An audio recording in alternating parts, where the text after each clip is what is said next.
نحمده ونصلي على رسوله الكريم أما بعد فقد قال الله تعالى في القرآن المجيد والفرقان الحميد أعوذ بالله من الشيطان الرجيم بسم الله الرحمن الرحيم غلبت الروم في أدنى الأرض وهم من بعد غلبهم سيغلبون في بضع سنين صدق الله مولانا العظيم. ناظرین گرامی، چند منٹ قرآن کریم کے ساتھ اس پروگرام میں آج ہمارا موضوع ہے قرآن کریم کی پریڈکشنز یا پیش گوئیاں. دراصل قرآن کریم کی پیش گوئیاں اور قرآن کریم کی پریڈکشنز ہمارا علم تفسیر کا ایک باقاعدہ موضوع ہے. سبھی مفسرین نے قرآن کریم کی پیش گوئیوں کے اوپر بات کی ہے. کچھ قرآن کریم کی پریڈکشنز کا ہم تذکرہ کریں گے جس سے قرآن کریم کے ڈیوائن کریکٹر کا آپ کو اور اس کے اللہ کی جانب سے اتاری جانے والی کتاب ہونے کا آپ کو اندازہ ہوگا.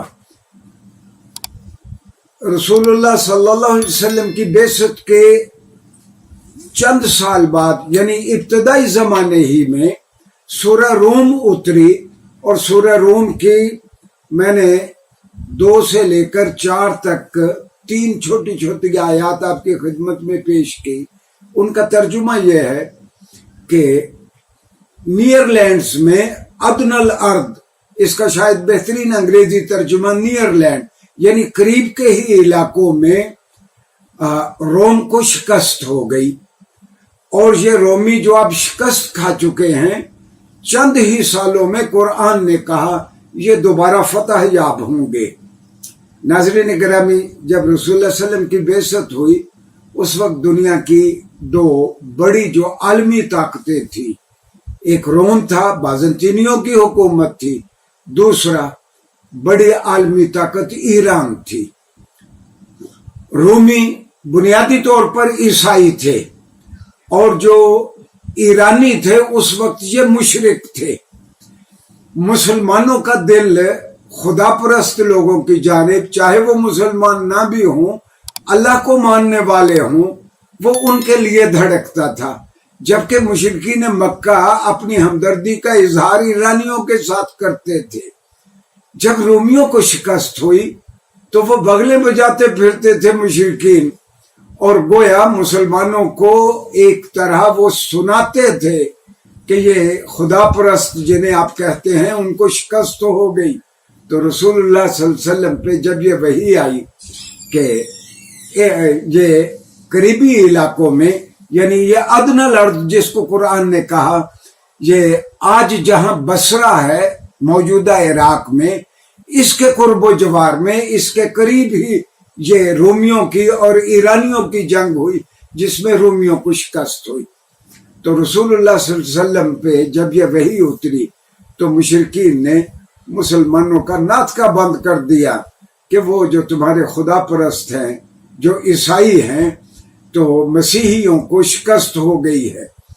اور جب یہ کہا گیا کہ عنقریب ان کو فی بضع سنین، چند ہی سالوں میں وہ دوبارہ فتح یاب ہوں گے، تو 1 سال بعد ہی حضرت ابوبکر صدیق کے پاس لوگ آ گئے، مشرکین مکہ آ گئے کہ اگر رومیوں کو دوبارہ فتح نہ ہوئی تو ہمارے ساتھ شرط لگا لیں، 10 اونٹ آپ ہم کو دیں گے کہ اگر رومی پھر دوبارہ شکست کھا گئے، اور اگر ایرانیوں کو شکست ہوئی تو 10 اونٹ ہم دیں گے. سال کے بعد آ کے انہوں نے پھر کہا کہ رومیوں کو تو شکست ہو گئی ہے، ابھی تک وہ دوبارہ ان کی جنگ نہیں ہوئی، گویا ان کی شکست پکی ہے. اچھا، اس ضمن میں ایک بہت بڑے ہسٹورین ہیں ایڈورڈ گبن کی بہت مشہور کتاب ہے، سارے پڑھے لکھے لوگوں نے یہ کتاب دیکھی ہوگی، the decline and fall of the Roman Empire. Decline and fall of Roman Empire. جو ایڈورڈ گبن لکھتے ہیں کہ جب قرآن نے یہ کہا، یہ پیش گوئی کی، یہ پریڈکشن کی کہ عنقریب رومیوں کو فتح ہوگی، اس وقت کسی کے حاشیہ خیال میں بھی یہ نہیں تھا کہ رومی دوبارہ غالب آ جائیں گے، حتیٰ کہ رومیوں کا جو سربراہ تھا سیزر، وہ صلح کے لیے ایرانیوں کے ساتھ تیار تھا، تاوان دینے کو تیار تھا۔ تو جب حضرت ابو بکر صدیق کو یہ پریشانی ہوئی کہ وہ بار بار آ کے تنگ کرتے تھے کہ رومی دوبارہ فتح یاب نہیں ہوئے، تو آپ نے محمد صلی اللہ علیہ وسلم کے پاس آ کے کہا یا رسول اللہ یہ کب رومیوں کو فتح ہوگی؟ تو آپ نے کہا دیکھو یہ قرآن نے جو لفظ استعمال کیے فی بضع سنین، فی بضع سنین چند سالوں میں، اور بضع ان کا لفظ 3 سے لے کر 9 تک کے ہندسوں کے لیے استعمال ہوتا ہے، 3 سے 9 تک کے ہندسوں کے لیے۔ اور ناظرین گرامی پھر تاریخ نے دیکھا کہ 7ویں سال دوبارہ رومی غالب آئے۔ ہاں رسول اللہ صلی اللہ علیہ وسلم نے فرمایا حضرت ابو بکر صدیق سے کہ جو آپ کے ساتھ شرط لگا رہے ہیں انہیں کہیں کہ 10 اونٹ نہیں 100 اونٹوں کی شرط لگاؤ۔